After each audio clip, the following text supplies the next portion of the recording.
Okay then, hi everyone, welcome back to part 2 of my Thousand Suns Codex first look initial discussion. Like I've said in the last video, it's not a full-on everything covered review. Once I've actually got the Codex, I'll be and spent a few weeks to properly digest it and work out some army lists and that sort of thing. I'll start making some more in-depth tactical videos. Just for now, this is my initial impressions of the Codex, talking about the immediate things that are jumping out at me after having the first look through. So we're on the troops today, just the troops. I won't go into all the infantry, we'll do elites in another video. So just the troops, you've got three choices: Cultists, Tzaangors and Rubric Marines. Now, I've never been a fan of Cultists or even Tzaangors. I really feel that if you're playing Thousand Suns, you should just be playing Rubric Marines, similar to Death Guard. I'm not a fan of Poxwalkers. You play it for Plague Marines, don't you really? And even regular Chaos Space Marines. Not a big Cultist guy. The point is using Chaos Space Marines. But anyway, so I might not have too much experience using Cultists and Tzaangors. In fact, no experience with Tzaangors. I don't use them at all. I mainly use Rubric Marines. I'm still going to talk about them. We'll do the Cultists first because they're quite simple, but I think there's an interesting use or two for them. In terms of the unit itself, they're exactly the same as any other Chaos Cultists. They don't have any kind of special Thousand Suns rule or Tzeentch rule. They are just Chaos Cultists, absolutely stock standard. They are not objective secured and they are not core, so they won't get any kind of rerolls, and they're not even good for holding objectives really, because they're not OBSEC. As if you needed any less reasons to take them, they're not even objective secured. However, they have one main use, which I've seen, I can think of so far, which is just being basically a meat shield. The change to Weaver of Fates, the Psychic Power Weaver of Fates, it's a shame you can no longer use it to give more elite units a 3+ invulnerable save. However, it's changed to a 4+ invulnerable save. It used to be +1 invulnerable save. Now it just gives you a 4+ invulnerable save. Which means you can slap this on a unit of Cultists, a big 30-man blob, and now you've got 30 wounds hidden behind a 4+ invulnerable save. If you wanted to, you could even cast Glamour of Tzaentch on them and have -1 to hit as well. But whether or not you do that, I think just casting Weaver of Fates on a big blob of 30 Cultists is going to be the main use for them. 30 wounds, 4+ invulnerable save. It's going to be really annoying to chew through. It'll be a good thing to have in front of your main battle line of sorcerers, multiple sorcerers. I would still recommend using some Rubric Marines and things with the sorcerers, because you don't want to just rely on the Cultists. But 30 ablative wounds hidden behind a 4+ invulnerable save, maybe even -1 to hit. That's going to be some pretty good survivability for your wizards, and I think that to save you wasting Rubric Marines all the time, that's going to be pretty good. Honestly, it's going to be pretty good. You can basically guarantee you're getting it, because if you have enough K-Bal points, which you'll have to make sure you have, you can essentially force this spell through. If you cast Weaver of Fates, you spend your K-Bal points, force it through so it can't be denied, and you're guaranteeing a 4+ invulnerable save on these Cultists. To just stand in the way of your sorcerers, basically, just be a shield to keep your important units hidden. I think it's definitely useful. It's going to be there's 6 points each, so 180 points for 30 of them. 4+ invulnerable save. It's going to be a lot to get through. Other things I would do with these, other than just have them standing in front of your more important units, is you could potentially, temporal surge them, which is warp time essentially, to sort of rush them up maybe, if you're playing against a more sort of combat-based army and you want to slow them down, like a speed bump type deal. You could temporal surge them, advance them, temporal surge them up another 6 inches, just to get them in the way, basically, just a roadblock of 4+ invuln Cultists. You couldn't use the Umbralific Crystal. I thought about it, because that seems like it would be a good thing to do, to cast this power on them and then pick them up and remove them. However, that's phase too early. It's the movement phase. You have to use the Umbralific Crystal. Maybe even the command phase, actually. No, I think it's the command phase you use the Umbralific Crystal. and then you redeploy that unit in the reinforcement step of the movement phase. So yeah, too early to use and still have the Weaver of Fates on them for the psychic phase. However, my favourite cult, which I'm not going to talk about too much because I will do another video on cults, but my favourite cult is the Cult of Duplicity, and I would take these in the Cult of Duplicity because you can cast Weaver of Fates on them, and then you can also cast what's it called? Sorcerous Facade. You can cast Sorcerous Facade on them, and then after you've got Weaver of Fates on them, get Sorcerous Facade, and then you can do essentially the same thing. You can pick them up and you can redeploy them 9 inches away from enemy models.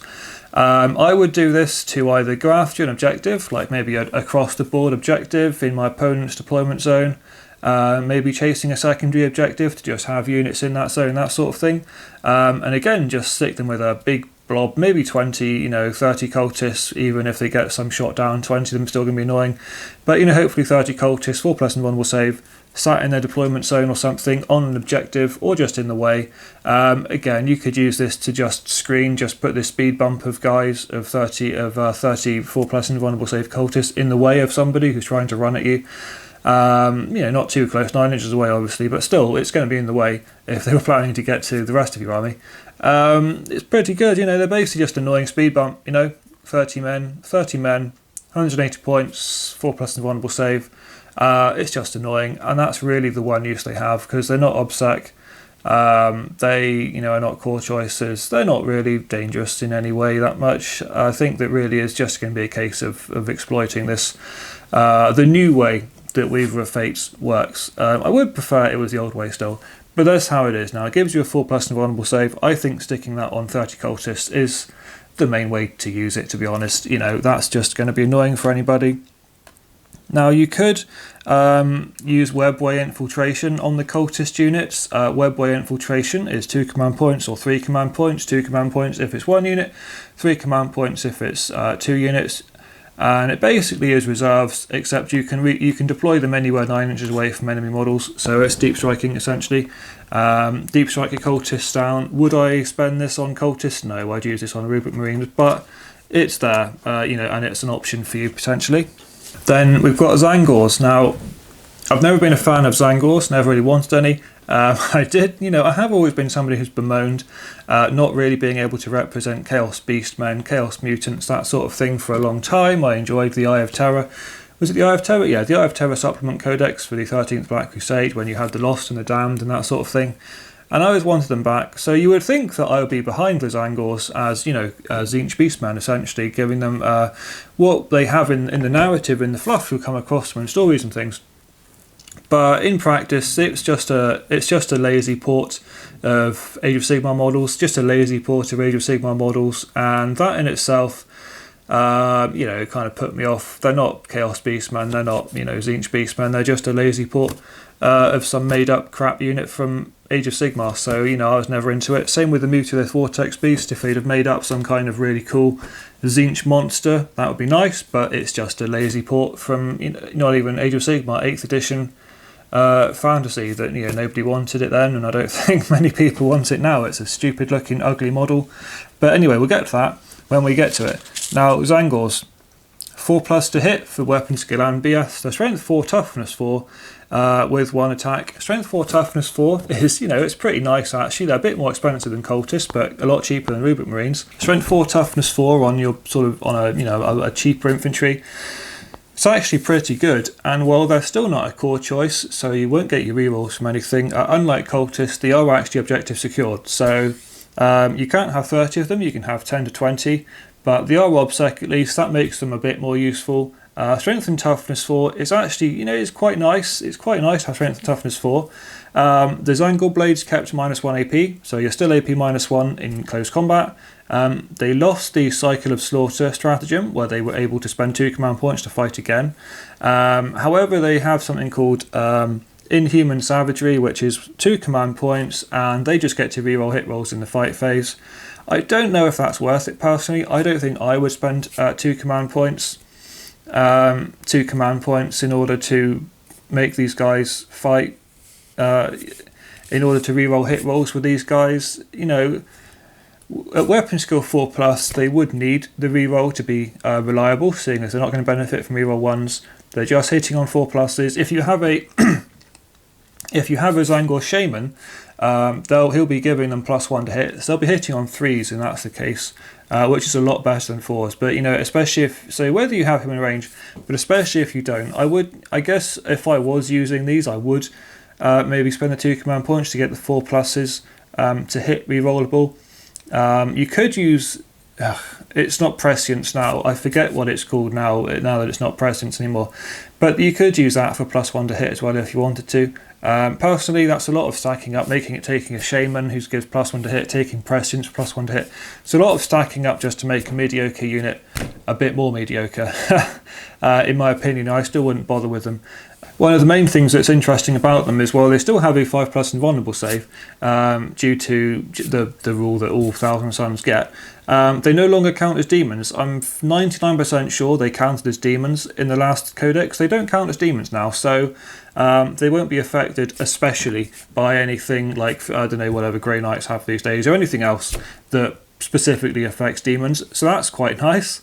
If you're using them, it's interesting. Don't count as demons, so that's one thing, I suppose. But honestly, I know I don't like them. I'm fed up of seeing them in people's back reps. We're all here for Thousand Suns, which means Rubric Marines, not stupid goat people from Age of Sigmar.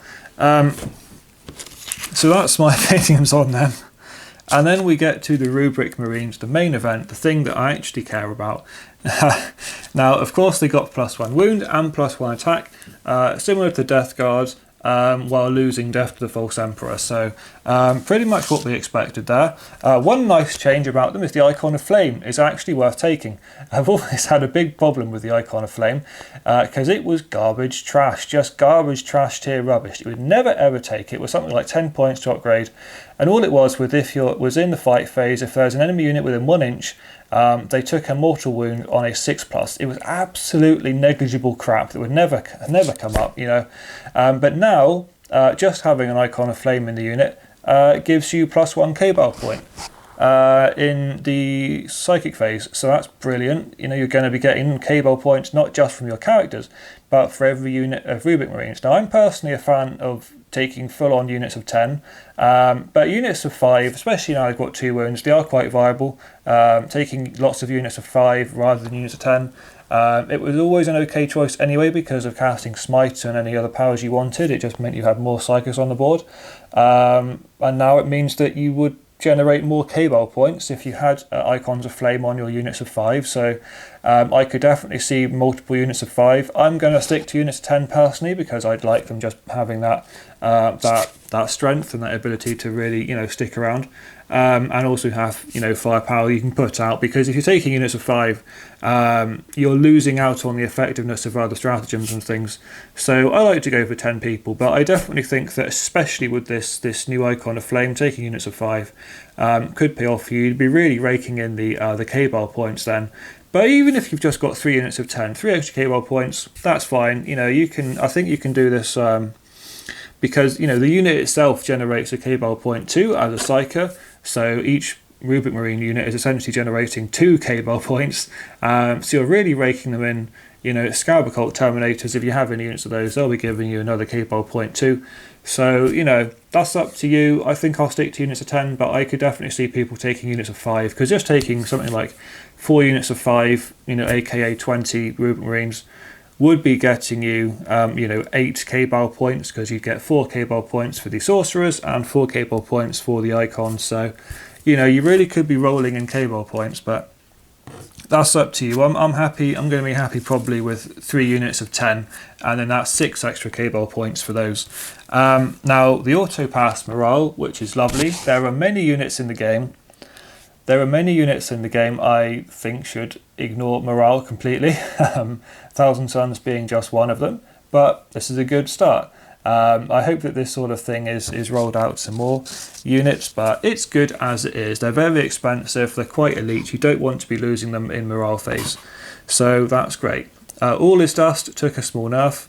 It is still +1 armor save against damage 1 weapons, but it is no longer affects your invulnerable save. So your 5-weapon invulnerable save will not become a 4+ invulnerable save against damage 1 weaponry, unfortunately. It is a shame. I don't think they had to nerf that personally, especially seeing as they lost the +1 from Weaver of Fates.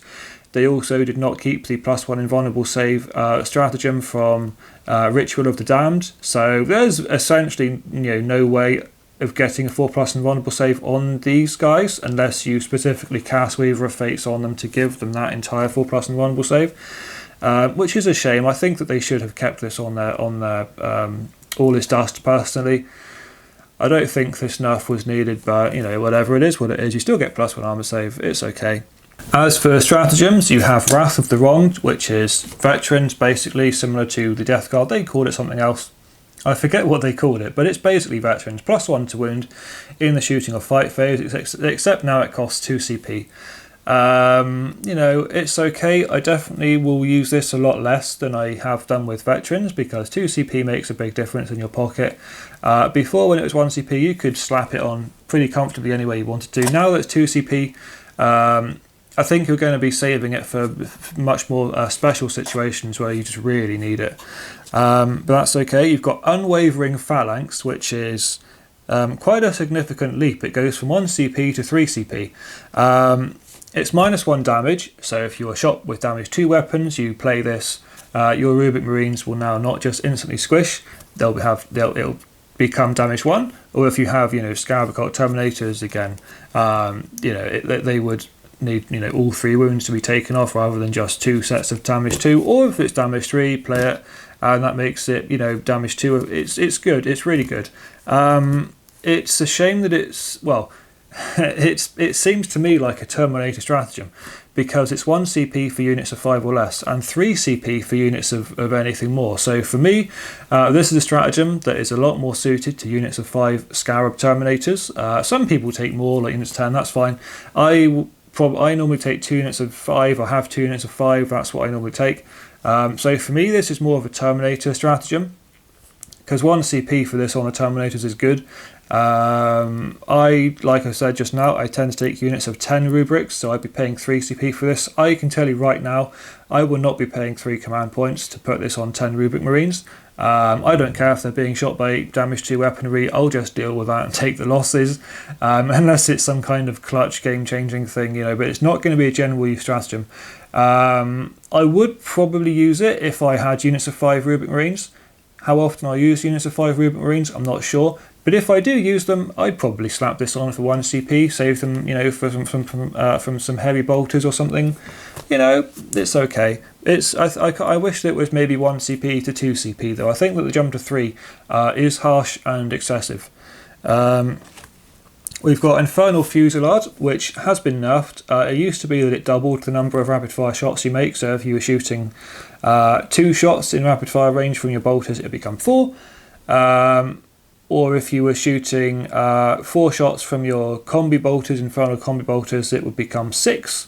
Because it didn't give you the rapid fire bonus. It was weird. It was different between Rubric Marines and Terminators. It doubled the shots for Rubric Marines, but for Terminators it just gave you sort of half the shots again.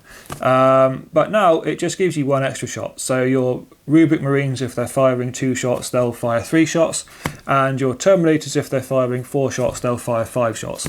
I don't think I would bother using this on Terminators because the difference between 4 shots and 5 shots isn't much, but I could definitely see myself using this for 1 CP, it's only 1 CP, on a unit of Rubric Marines because, going from 20 shots, let's say on a unit of 10, or it would be 18 shots because the Sorcerer would have a different weapon, but 18 shots on a unit of 10, popping that up to 27 shots is, that's actually a pretty good leap, for 1 CP, 10 extra shots, 9 extra shots. That's actually okay. I think it works out better on Rubrics than it does Terminators. But that, it's a good stratagem. I'll probably use that. I can definitely see myself using that one. You've got Webway Infiltration, of course. Webway Infiltration. It was 1 CP to 3 CP if you put 1 unit in or 2 units in. It's now 2 CP to 3 CP. 2 CP for 1 unit, 3 CP for 2 units. That's a shame, really, because I tended to just use one. So 1 CP for one unit was good for me. Now I have to pay 2 CP. I feel like, if anything, that encourages you to put 2 units in, because if it's 2 CP anyway, you may as well spend the 3rd CP and get a 2nd unit in. So that's my opinion, at least. It's a good stratagem. Deep striking Rubric Marines is good for a few reasons. One, you can get those high damage, high AP rapid fire shots where you need them, and also it's an expensive unit. So you start it off the board, you can bring it down when you need it. It saves you a bit of shooting from your opponent. And also hopefully means that you can move a bit more tactically. The Thousand Suns have actually surprisingly good manoeuvrability for an army that is renowned to be slow and purposeful. Their manoeuvrability is quite good. Between the Cult of Duplicity, the spell that lets you remove a unit and redeploy it somewhere, between the Umbrellic Crystal, Dark Magic Crystal, whatever it's called now,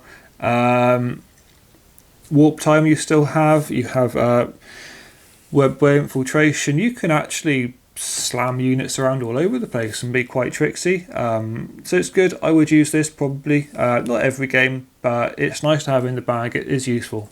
Now, one more that I'm a fan of is the Risen Rubric. Now, this is 2 command points, and you can only do it on 1 unit, but it's kind of like it's not a scout deployment exactly, but it's that you can deploy this unit of Rubric Marines anywhere on the board 9 inches away from your opponent's deployment zone. So you can get them out there, whether you hide them somewhere or whether you just get them straight onto an objective turn 1. It's really useful. I like this one a lot to get these guys out there where you need them. You can, if you're going first, if you think they're going first, you can potentially put them in a good shooting spot, a good position for shooting. And then, what I would do, again, I play Cult of Duplicity, so I like to put, you can deploy these guys with Risen Rubric out in the open somewhere, get a good line of sight with shooting, and then make your shooting attacks. Hopefully weather, maybe 1 round, get charged, and then even if you're charged by them, you can just pick them up and deploy them somewhere else. Rather than just have that unit, bogged down for the rest of the game, because what a lot of people will do is just charge it with some rubbish, just to tie it up, not to kill it, just to tie it up so it can't shoot anymore. They'll just send in like 5 Marines or something for a slugfest. It's annoying and it would take the whole game to resolve. But you can just pick these guys up and redeploy them again somewhere else. So it's a good tricksy thing to do.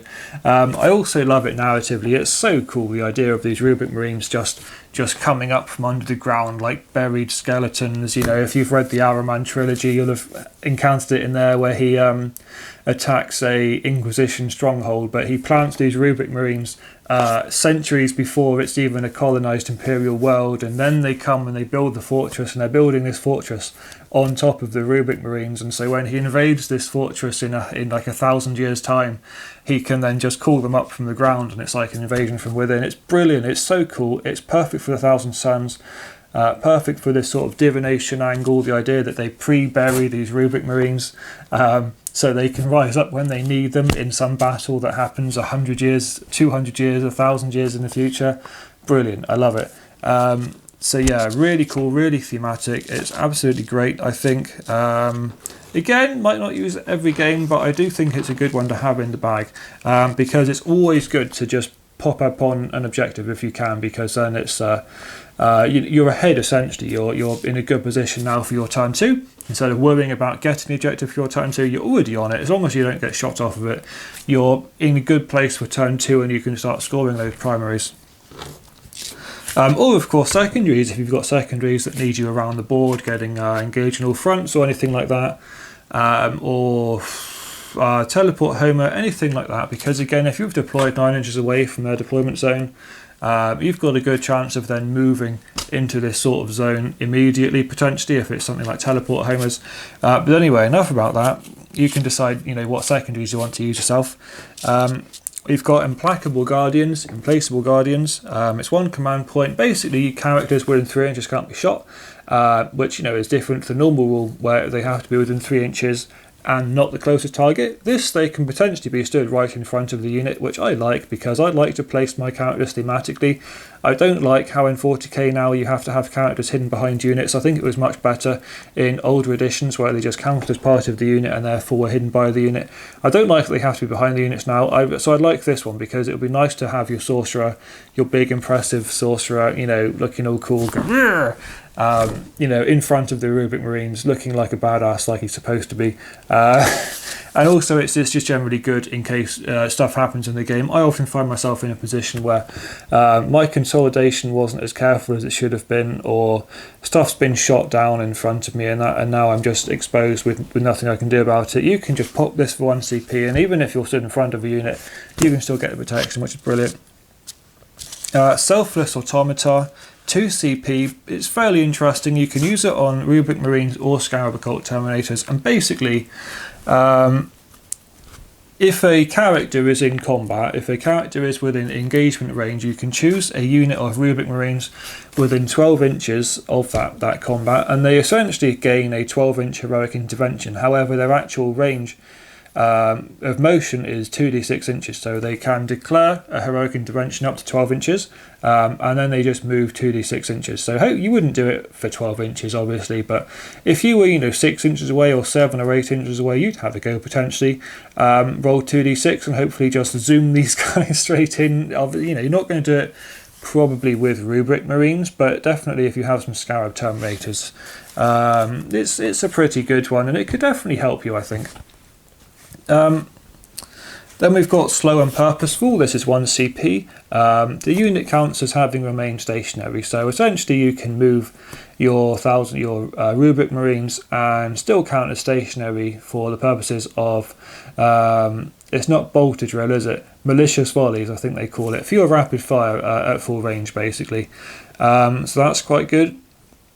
I need to check to see whether you could do this to still perform an action, because actions often say you can't move. I don't know if remaining stationary means you can fulfill the action still, or whether you still fail because you technically moved. I would need to read that up, and that's something I'll go into in one of the more intense tactical videos. Just right now, I'm not sure off the top of my head for this sort of more airy-fairy video that I'm just talking. But it's good, you know. You're still probably going to use it. It's still probably going to come up. And then the last one I've got down is Soul Reap. Again, I think this is more of a Terminator stratagem, because you can only take 1 Soul Reaper cannon in a squad of Rubric Marines now, whereas you can take up to 2 in a big squad of 10 Terminators. So I think if you're going to use the stratagem, I would personally do it on a big unit of 10 Terminators with 2 Soul Reaper cannons. But still, if you have 1 in a unit of Rubric Marines and you feel like you need this, it's pretty good. If you're facing a unit with 11 or more models, so essentially the new Horde mechanic of 11 or more models, your Soul Reaper cannon makes 2 hit rolls. I believe they are heavy 5, strength 6, AP -3, damage 1, so you'd essentially get 10 shots. 10 shots into a unit of 11 or more. For 1 CP, it's okay actually. I don't know if I'd use it too often, but yeah, if you're feeling a bit desperate to thin the herd down a bit, I think at strength 6, it'll be wounding toughness 3 things on 2s now, which is pretty good.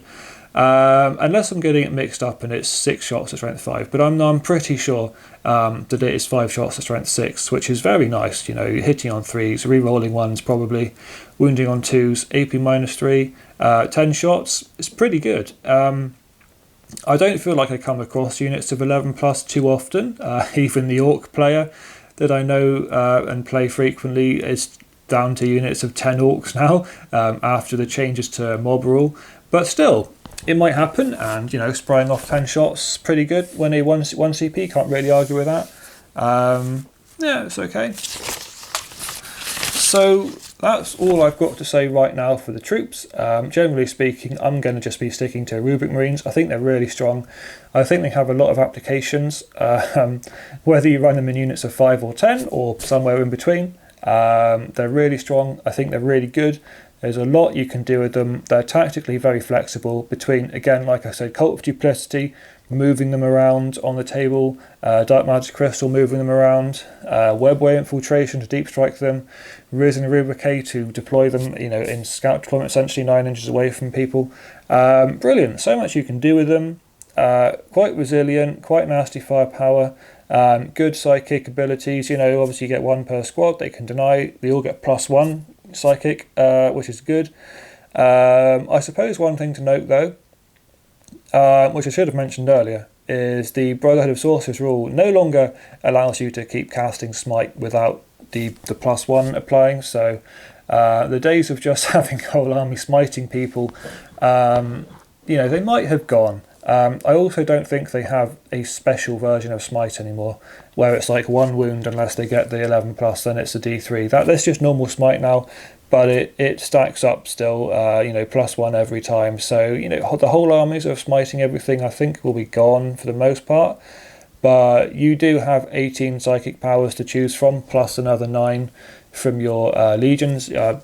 Cults if you choose them, so there's a lot of powers to go around, I think, and I think you'll be fine. I don't think that it'll matter too much, and personally I wasn't a huge fan of the smite spam anyway, although you definitely can still do it, because you're casting, you get +1 to cast, you're getting the first one on a 4+, then a 5+, then a 6+, then a 7+, so you've got about 4 smite chances that are reasonably likely to go off before you get too high, so it can still happen a lot, I think.